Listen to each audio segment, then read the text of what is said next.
Successful Blunders, historias de fracaso que inspiraron el éxito. Puedes conocer más en successfulblunders.com. Con ustedes, Alberto Lugo. Bienvenidos amigos a otro episodio de Successful Blunders Podcast, donde contamos historias de fracaso con empresarios exitosos para que tú aprendas qué no hacer en tu negocio y puedas escalar rápidamente. En este episodio tenemos a Eugenio Torres, socio fundador y managing member de Ferraioli. Bienvenido, Eugenio. Gracias, encantado de estar aquí. Eugenio, háblanos un poquito de ti, de tu trayectoria, que es una larga trayectoria, y de Ferraioli. Pues mira, yo soy uno de los fundadores de Ferraioli. Inicialmente mi carrera comenzó como abogado asociado en McConnell Barlett. Estuve allí unos 3 años. Me aprendí mucho, muchas cosas me gustaron. Otras pensé que podíamos hacer algo que cambiara un poco la forma que se practicaba el derecho en Puerto Rico. Y, ¿verdad? Me independicé en ese momento, luego de 3 años, que en verdad relativamente poco tiempo dentro de nuestra industria, que es una industria que la experiencia es tan importante. Sin embargo, como tuve la dicha de ser el primer puertorriqueño en ser abogado de patentes, en practicar en Puerto Rico, ¿verdad? Y recibía muchas llamadas, oportunidades de negocios nuevos, y uno de esos negocios pues venía en conflicto con los clientes existentes de la firma. Así que yo decidí tomar ese negocio e independizarme de esa manera. Bastante arriesgado, porque con 3 años de experiencia, ¿verdad? Lo que pasa es que de todas maneras, pues no tenía allí nadie que me enseñara el tema, porque yo era el único abogado de patentes en Puerto Rico en ese momento. Sí. Así que bueno, si lo voy a hacer solo internamente, pues lo hago solo externamente como quiera. Y así hice. Me junté con un abogado de mucha experiencia que se llamaba Blas Ferraioli, y llamamos a una persona que es socia todavía acá en Ferraioli, que se llama Nani Marchand, y comenzamos como Ferraioli Torres Marchand. En aquel momento le pusimos mucho énfasis desde el comienzo, que yo creo que fue muy acertado, en el asunto de propiedad intelectual, porque de nuevo, yo fui el primer abogado patente puertorriqueño, o sea que ese era un tema bastante desatendido, ¿verdad? Había y hay todavía, ¿verdad? Hay gente que hace marcas, derechos de autor, patentes no había nada, litigios de patente mucho menos. Y la práctica de propiedad intelectual se manejaba, y todavía en gran manera todavía se maneja así. Nosotros somos probablemente la única firma que tiene un departamento de propiedad intelectual en Puerto Rico. O sea, que le pusimos mucho énfasis al tema. Nos hemos destacado bastante a través de Latinoamérica e inclusive Estados Unidos, porque le dimos mucha importancia al tema, y hoy en día, pues, por ejemplo, 3 de nuestros abogados aquí dan clases en la Escuela de Derecho de la Universidad de Puerto Rico de propiedad intelectual, tienen maestría en propiedad intelectual varios. La verdad es que hemos tenido mucha exposición a través del continente americano, y inclusive pudiera decir en muchos países del mundo. Y le hemos puesto el ojo a la propiedad intelectual en Puerto Rico y al empresarismo, que yo creo que es algo que en Ferraioli hemos hecho mucho, apoyar al empresarismo de alto impacto para que la economía esté mejor a largo plazo. Yo tengo que decir, yo soy ingeniero en ingeniería eléctrica y de computadora, y yo tengo que decir que de las primeras actividades que yo recuerdo haber ido en el colegio de ingenieros fue para hablarnos de patentes y derechos de autor, que yo creo que era un tema que definitivamente, como tú dices, estaba desatendido, y la persona que dio ese adiestramiento fuiste tú. Esto es para el año 2004, más o menos, 2005 o 2003, porque yo me gradué en el 2003, pero en esos tiempos yo me pareció súper fascinante que hubiese una persona experta en este tema, que definitivamente estaba desatendido en el país, y que el Colegio de Ingenieros pues fuera a dar esta charla. Y recuerdo que eras tú, la persona que nos dio el adiestramiento. Sí, fíjate, yo iba, y todavía voy, a donde quiera que me llamaran, porque hacía mucha, y de hecho el Colegio de Ingenieros era como que un sitio perfecto para hacerlo, porque había poca gente haciendo esto, y había que evangelizar bastante para que la gente fuera entendiendo lo importante que era para el desarrollo económico y los negocios. Sí, el Colegio de Ingenieros también es donde se supone que estén creando cosas nuevas y haciendo procesos nuevos y demás. Y la realidad es que todavía falta mucho, pero hemos mejorado dramáticamente. Curiosamente, el economic downturn ha ayudado un poco porque la gente se ha forzado a ser más creativa, a reinventarse, ¿verdad? Y a hacer cosas nuevas. Y eso solamente es bueno para el largo plazo. Obviamente uno, ¿verdad?, sufre un poco a corto plazo, sí, pero según te vas reinventando, vas a estar más sólido en el futuro. Creo que las estadísticas todavía no nos favorecen en términos de patentes radicadas anuales, pero creo que hemos hecho un gran trabajo. Cuando yo veo tú publicas a veces unas estadísticas, cómo hemos ido mejorando a través de los años, y la academia ha tenido mucho que ver, pero ustedes han tenido mucho que ver en orientar a las personas de cómo se hacen estos procesos, que le pierdan el miedo a que no es tan complicado. Es complicado, pero no es imposible. Y sí, que claro, las personas se motiven para poder llenar esta información para lograr estas patentes. Oye, en mis presentaciones yo siempre uso de ejemplo, precisamente para que la gente entienda que esto no es rocket science, ¿verdad? Exacto. La patente del cartoncito que cubre un vaso para que no te quemes la mano cuando compras un café caliente. Sí. Eso lo puede hacer cualquiera. Exacto. Y esa persona se convirtió en multimillonario con esa patente, ¿no? Okay. Para que no le cojan miedo al bulto y piensen que tiene que ver con marcapasos y medical device.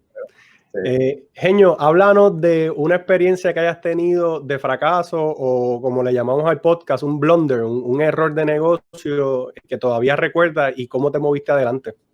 Sí, seguro. Mira, allá para el Ferraioli comienza en el 2003. Allá para el 2007, la situación era la siguiente. Ya Puerto Rico estaba en recesión económica, ¿verdad? La ley de incentivos, esto yo creo que mucha gente no recuerda esto, pero la ley de incentivos económicos de Puerto Rico, en aquel momento, pues la gente piensa que la ley 20 fue la que se inventó la exportación de servicios. Eso siempre estaba ahí. Lo que pasa es que estaba metido en una ley más grande de incentivos económicos que permitía obtener exención contributiva por exportar servicios. Lo que pasa es que excluía expresamente los servicios legales. Okay. Los abogados no podían tener un decreto de exención. Tú, por ejemplo, como compañía de servicios de tecnología, podías tener un decreto de exención de exportación de servicios en el 2007, pero yo como firma de abogados no podía. Eso se junta con varios otros factores. De momento, en esa época, Estados Unidos entró en recesión en el 2008, ¿verdad? Entonces los clientes estaban empezando a buscar alternativas para bajar costos y empezaron. Ya eso estaba pasando, pero para esa época se multiplicó exponencialmente. Y hay una cosa que se llama Business Process Outsourcing, ¿verdad? Sí. Dentro de eso hay un subset que se llama Legal Process Outsourcing. Dentro de eso, yo me enfoqué en la parte de patentes, ¿ok? Y creamos una compañía que se llama Patent Solutions Group. Déjame interrumpirte un momento para la audiencia que nos sigue a través de internet, que no necesariamente están en Puerto Rico. En Puerto Rico se han creado unos decretos de exención contributiva y con otros beneficios para incentivar a que los comercios exporten servicios a otros países del mundo.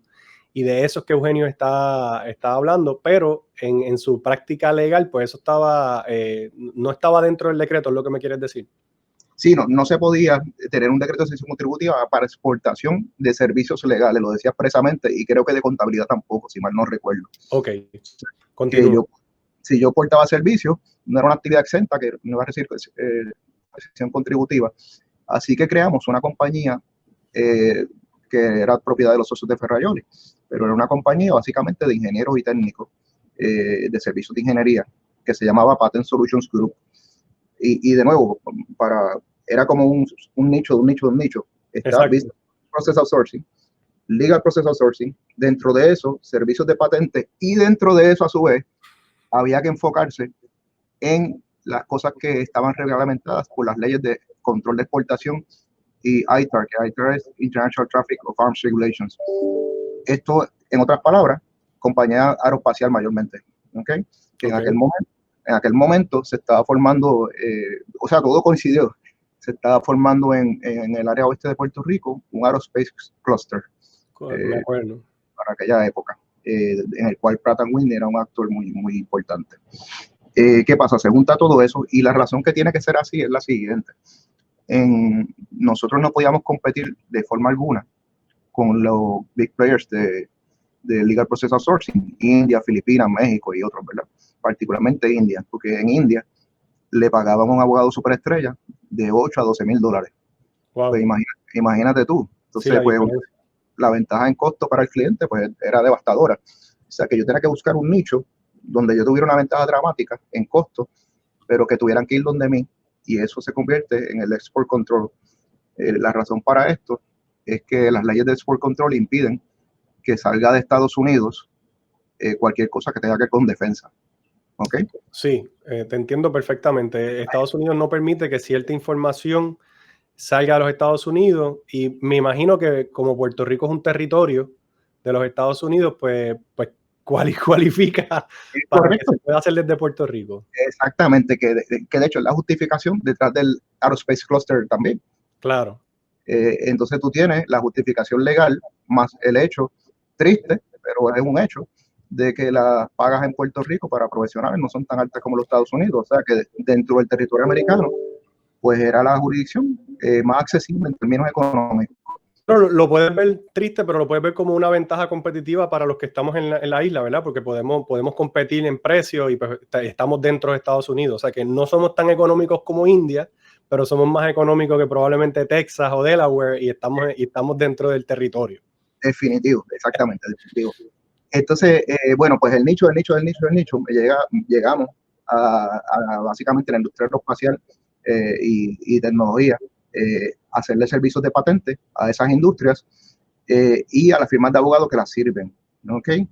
En todo ese periodo, pues, para sacar todo este plan de negocios, pues nos metimos en Enterprise de Guayacán, y en ese año 2007 llevamos el segundo lugar en Enterprise, que nos proveyó un capital semilla y, ¿verdad? Y aparte de un montón de aprendizaje, como tú bien sabes que ofrecen ellos. Claro. Así que nada, pues así comenzó esta compañía, Patent Solutions Group. La experiencia fue algo espectacular, francamente, si te digo. Con el capital semilla y una inversión que nosotros hicimos, obviamente, yo pude sentarme de face to face con los abogados internos de Microsoft, Hewlett Packard, Motorola, Nokia, IBM, el que tú quieras, compañía de tecnología, y obtuvimos algunos contratos, algunos muy importantes. Por ejemplo, yo tuve un contrato con la compañía, con United Technologies, que es el parent company de Pratt & Whitney, para hacerle trabajos de patente de los motores de los aviones que le hacían al ejército de Estados Unidos. Wow. Y eso lo hicimos en efecto, ¿no? Yo visité los headquarters ellos en Connecticut en varias ocasiones, etcétera. También le hicimos trabajo a una firma de abogados en Boston. Menciono esas dos primero porque da la coincidencia que ciertamente ayudó. Uno, no solo que Pratt & Whitney tenía una operación que querían crecer en Puerto Rico, sino que uno de sus abogados internos fue un puertorriqueño que se graduó de mi clase en MIT. Así que obviamente las relaciones ayudan un montón. Definitivamente. Y creyó, ¿verdad? Y nos dio la oportunidad, creyó en nosotros. La casualidad también que en la firma de abogados de Boston, un senior partner era puertorriqueño. Mucho mayor que yo, pero de nuevo, me dio la oportunidad, pues él sabe que en Puerto Rico hay talento y nos dio la oportunidad. Y la tercera que nos dio una oportunidad muy buena fue una compañía de San Francisco que se llama Intuitive Surgical. Ellos hacen los robots Da Vinci para operar remotamente, y también hicimos trabajo de patentes a ellos. Todas esas experiencias fueron fantásticas, espectaculares, ¿verdad? La verdad es que aprendimos un montón. Pero en conjunto con todo esto, pues cae la recesión en Estados Unidos y las firmas de abogados de Estados Unidos. By the way, esto hacía todo el sentido del mundo, porque en los principales mercados de Estados Unidos, hoy en día, yo no recuerdo entonces, pero hoy en día, el starting salary de un abogado asociado en Nueva York puede ser $175,000. Wow, bueno, la diferencia es bien marcada. Obviamente, el costo por hora de ese abogado, pues tiene que ser, para que haga sentido, $350 la hora y cosas por el estilo. En Puerto Rico, probablemente, el rate más alto de abogado que te vas a encontrar es precisamente ese, a un senior partner. O sea, que tú tienes una persona con 20, 25 años de experiencia que te cobra lo mismo que una persona con 0 experiencia. Sí, es bien marcada la diferencia. Para el cliente es un no-brainer. Yo prefiero un abogado que tenga 25 años de experiencia a uno que tenga 0. Definitivo. Va a costar lo mismo. Exacto. Y o uno de 10 que, ¿verdad? Que que me cueste, qué sé yo, Sí, que esté entre medio. La mitad exacto. La verdad es que era un no-brainer. Más el hecho de que tengan que hacerlo en Estados Unidos, todas las ventajas competitivas, pero nos encontramos algunos problemas, precisamente por eso del costo y los salarios y otros, ¿no? Uno, el principal, no quizá el principal, pero uno de los problemas fue precisamente talento. Fíjate que esto, te estoy hablando, empezamos en 2007, en aquel momento, yo no recuerdo si yo era el único, no era el único ciertamente, pero había 3 o 4 abogados de patente en toda la isla. Pues, sí, es bien difícil que tú puedas conseguir gente para traer al equipo cuando hay tan poca experiencia en todo el país. Había 3 o 4 en toda la isla. Yo creo que varios de ellos estaban aquí, o sea que no podía buscar muchos más. Entonces, tampoco, que era el problema, podía traerlos de Estados Unidos, porque si tú te estás ganando 150, 135 mil pesos, yo no te podía traer acá por 50 mil o 60 mil. Definitivo, eso es un problema grande. Ese fue un problema bien complicado, el tema de talento, disponibilidad de talento. El segundo, que uno no debe nunca menospreciar, es la experiencia. Yo era el más experimentado del equipo y tenía 9, en aquel momento 9, después en 2008 10 años de experiencia. Eso es good, it's not great.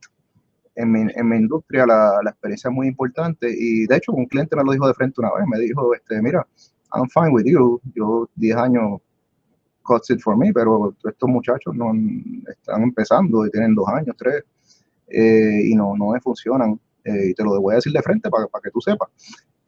Así que un poco menospreciando, ¿verdad?, la importancia de la experiencia, quizás no nos ayudó a obtener más clientes de los que pudimos haber obtenido, por una parte, y la disponibilidad de talento fue un problema brutal, porque a pesar de que competíamos por costo, a su vez eso era un problema, porque competíamos por costo, por lo bajo de los bueyes en Puerto Rico, pero eso nos impedía tener talento de Estados Unidos. Y aquí no había.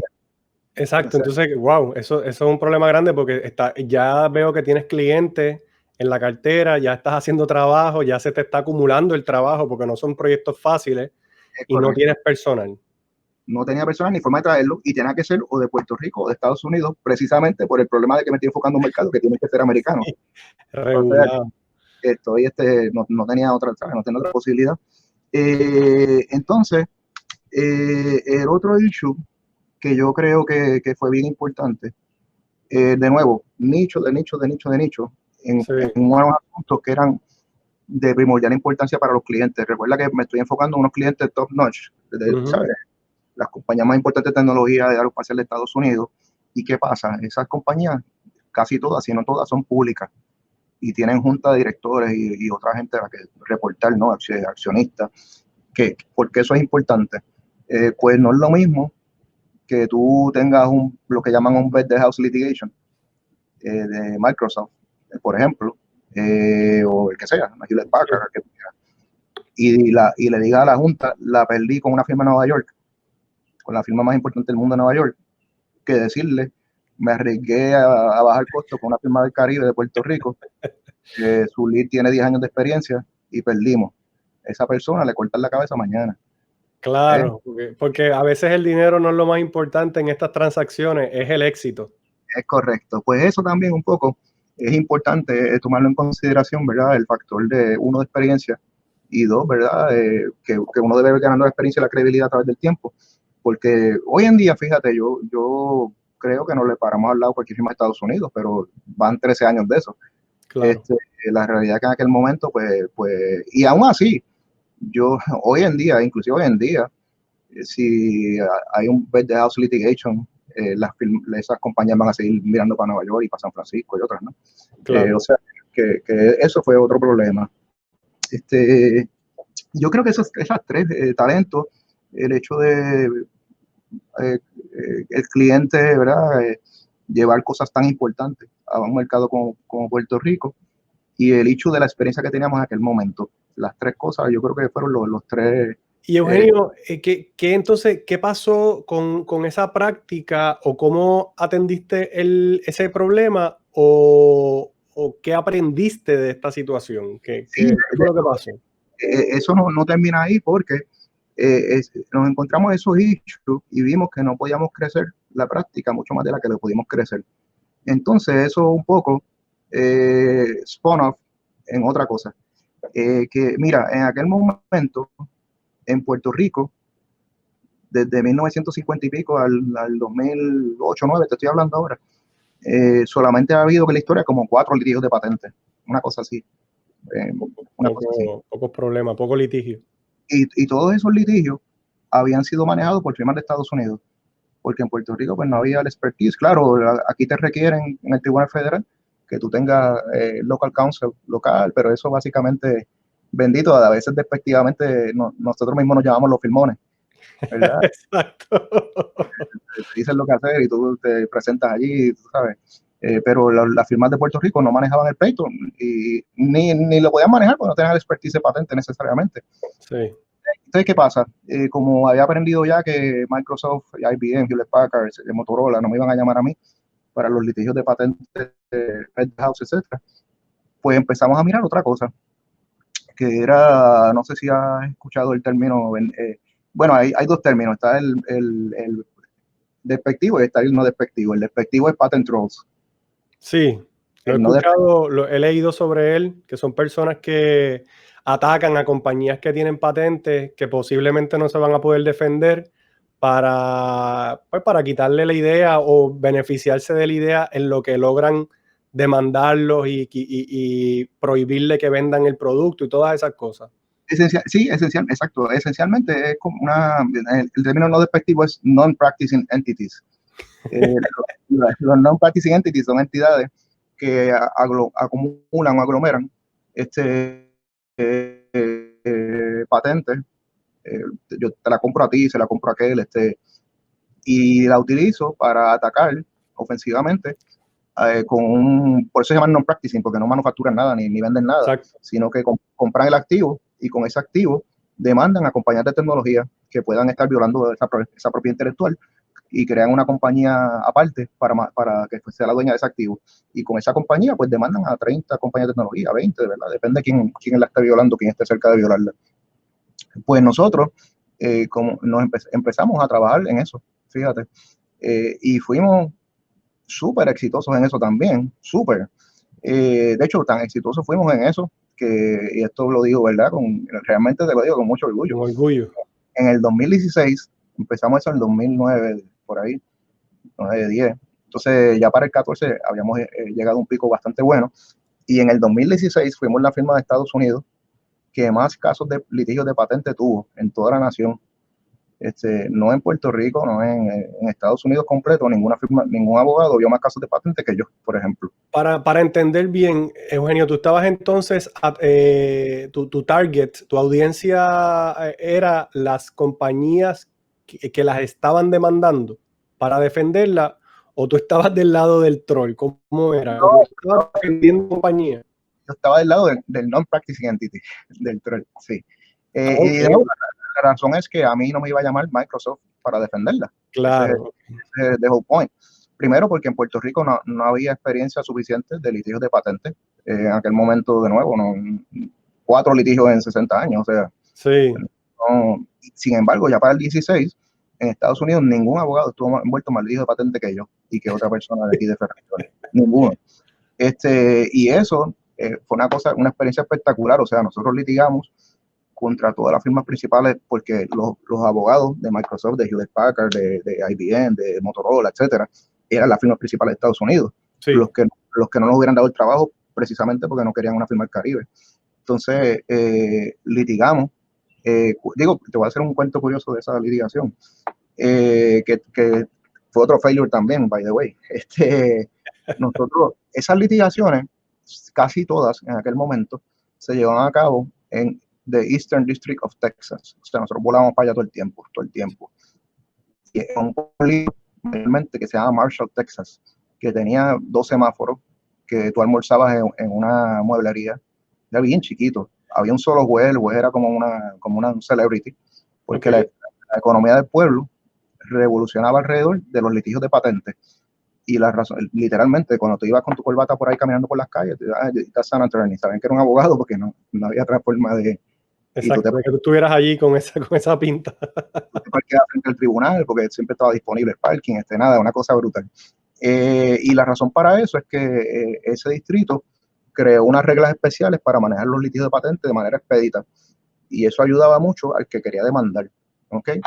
Pues yo en aquel momento pensé que eso hubiera sido atractivo para Puerto Rico, seguir ese modelo y que los jueces federales nuestros adoptaran reglas especiales para ayudar a la economía de Puerto Rico a vivir más.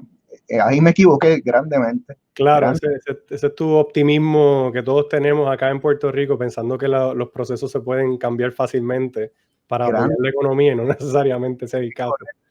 Y por muchas razones, yo creo que sobreestimé el eagerness de los jueces de querer ver estos casos en Puerto Rico. Y yo lo entiendo, no había mucha experiencia en el tema, y en Puerto Rico hay un docket, ¿cómo te digo? Una fila brutal de casos criminales, de droga y otros, ¿no? O sea, que les llenaba más el docket de cosas que no necesariamente quieran ver porque no tienen experiencia en ahí. Y nada, no funcionó muy bien en Puerto Rico, pero sin embargo, sí vimos un montón de casos en Texas, sobre todo. Y nada, hasta que el 2016, de nuevo, llegamos a la cúspide en Estados Unidos.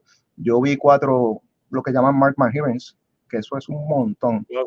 Personalmente vi 4 yo. Hay abogados que en su vida han visto una. O sea que fue una gran experiencia, pero yendo como todo, siempre llegas a la cúspide, en algún momento te hacen algo que el Tribunal Supremo de Estados Unidos le cortó eso en una decisión después del 2017 o 18. Cambió la posibilidad, el Eastern District of Texas era bien atractivo para los demandantes, porque llegaría el caso bien rápido. Entonces, esa velocidad, el litigio de patente es uno de los litigios más complicados que hay y es costosísimo. Y lento y toma mucho tiempo. Menos en Texas tenía poco tiempo. Esa era la cosa, que era igual de caro y era como beber agua de una manguera de bomberos, como dicen, porque te gastaban lo mismo en menos tiempo. Entonces necesitaba un montón de expertos y gastar un montón de dinero en abogados, y la gente decía, oye, para gastarme 4 millones en abogados, le pago 500,000 a ¿sabes? Y era una cosa fabulosa, francamente, en términos monetarios, para el non-practicing entity. Entonces el Tribunal Supremo de Estados Unidos puso una regla bien estricta de dónde tú puedes demandar y dónde no puedes demandar en casos de patent infringement. Y eso le quitó la alfombra a los pies al Distrito de Texas, y ahora se tiene que ver el caso donde está el corporate headquarters de la compañía, por ejemplo, que casi todos están en Delaware, y Delaware no es un distrito tan favorable. O sea que de la cúspide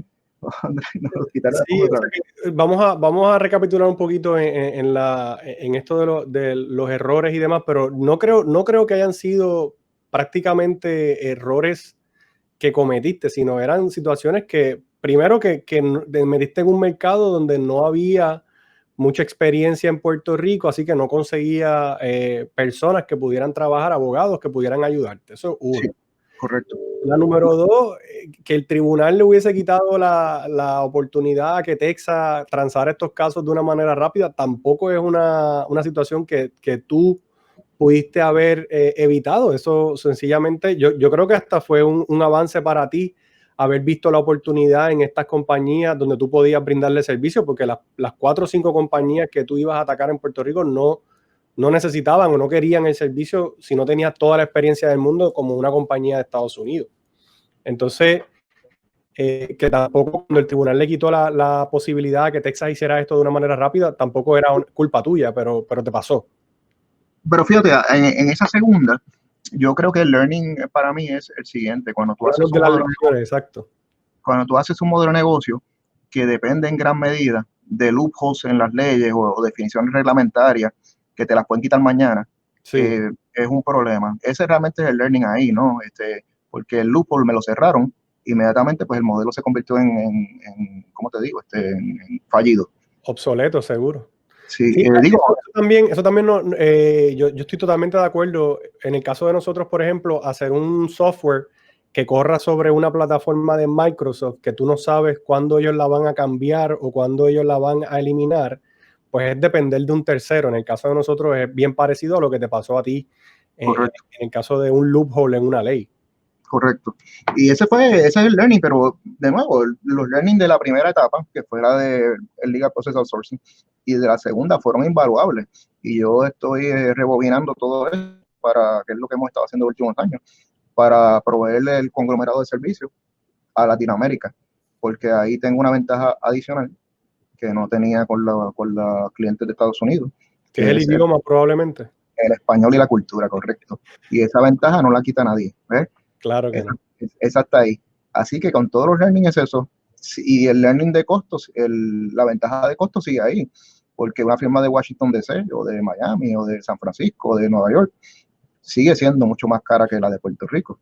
O sea que verdaderamente esta lección lo que te hizo fue aprender a buscar otras alternativas para poder continuar ofreciendo el servicio, no tanto así, no fue un fracaso total, porque tú todavía tienes la práctica y la estás paquetizando para otros mercados y aprendiendo de estas experiencias. Obviamente la experiencia no te la quita nadie, ya tienes más años de experiencia, tienes litigio que se acabó. Correcto. O sea, que puedes aplicar estas enseñanzas de este error de negocio o de este fallo para convertirlo en éxito, que es parte de lo que hablamos en este podcast. Definitivo, pero en el camino se sufrió un poco, ¿verdad? Porque a partir de los cambios del 16, por ejemplo, 17, obviamente que cambió el modelo económico, pero todavía tenemos muchos casos. Sí. Pues esos casos les seguimos trabajando, pero se convirtieron en totalmente not profitable. Claro. Bien poco rentables y nos costó mucho. Pero de nuevo, las experiencias y tú cambiarle curso es lo que importa que hagas con eso, ¿no? Los errores que cuestan tiempo y dinero. Exactamente. Y creo que regresar tomar otro curso ha sido, ¿verdad?, lo importante de todos esos errores que cometimos en el camino. Eugenio, antes de que nos vayamos del podcast, me gustaría que bien sencillamente le expliques a la audiencia qué es algo que se puede patentizar. Yo sé que tú tienes 3 reglas básicas y creo que es súper relevante para las personas que están viendo el podcast de cuando van a patentizar algo, cuáles son las 3 reglas básicas que tienen que seguir. Oye, cualquier invento que sea, o una máquina, o una composición de materia, o un proceso, puede ser patentable, siempre y cuando cumpla con 3 cosas. Tiene que ser nuevo, y para sobresimplificarlo, ¿verdad? Nuevo es que no exista uno idéntico en cualquier parte del mundo. Eso es importante saberlo porque las patentes son nacionales, pero la novedad es global, ¿ok? Sí. O sea que si ya existe en Alemania, pues no lo puedes patentar en Estados Unidos.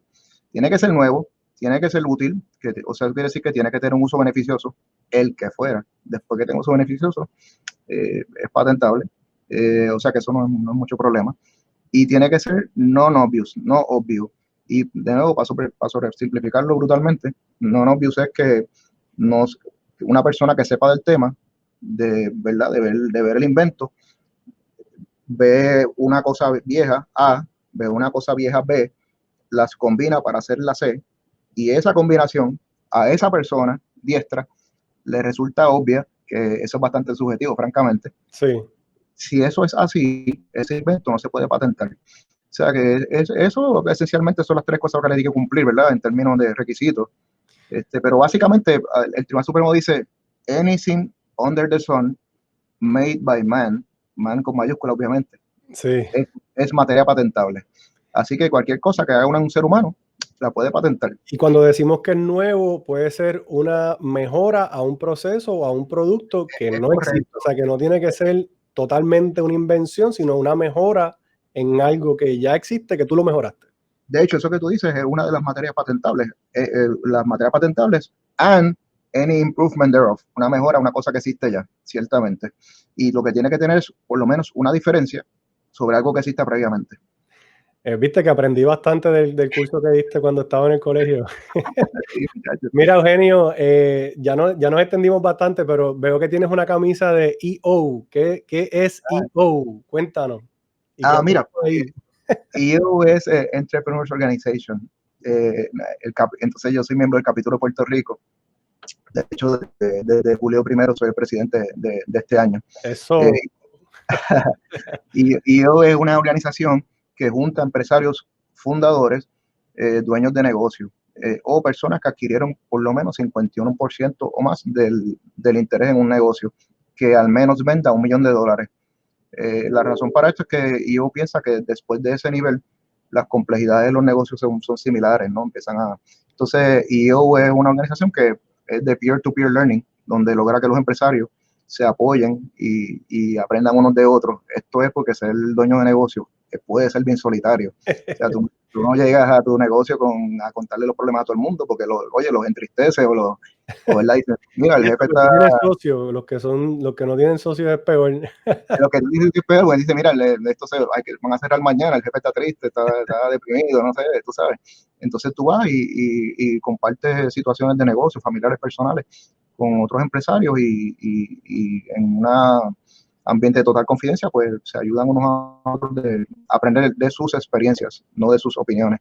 Claro. Y lo otro es que hacemos muchas actividades de learning, le llamamos, donde traemos recursos de clase global a aprender de ellos en Puerto Rico. Eso esencialmente. Bueno, me convenciste, envíame la solicitud.